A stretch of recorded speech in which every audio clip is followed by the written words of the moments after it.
Je vous propose une liste en images du matériel et outils hors matériel de décoration pour moins de 150 €. On peut ajouter à cette liste des pansements et un désinfectant. Faites bien attention quand vous utilisez la râpe à bois, le cutter évidemment, rétractez les lames dès que vous cessez d'utiliser, et la tranche du carton est coupante comme les feuilles de papier peuvent l'être. Alors pour choisir un cutter, le premier prix suffit. Par contre, des lames de qualité moyenne ou bonne sont nécessaires parce que ça s'use très rapidement, et ne pas hésiter à changer la lame au premier signe de fatigue. Voilà, donc ensuite pour ce qui concerne le mètre ruban, attention aux mesures quand la partie métallique est un petit peu lâche, un peu dévissée.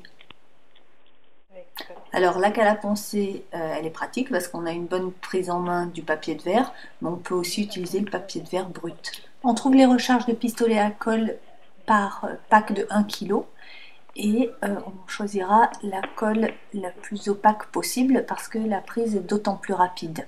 Voilà, en avoir toujours à portée de la main quand on utilise le pistolet, et attention aux brûlures parce que c'est de la colle chaude brûlante. À l'arrière-plan, l'équerre de menuisier, et votre règle vous la choisissez longue 80 cm, c'est pas mal, avec sur l'autre face de l'antidérapant.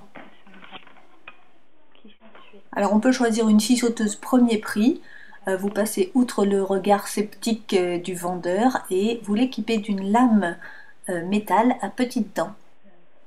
Avec l'éponge humide, on va imprégner la face brillante du craft gommé qui devient collant.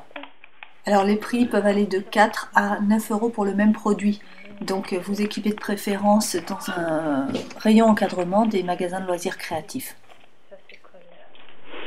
Voilà. Pour finir, le tapis de coupe ou tapis de découpe qui est inusable, donc un bon investissement. Voilà, vous trouverez la liste téléchargeable au format texte sur le blog. À bientôt!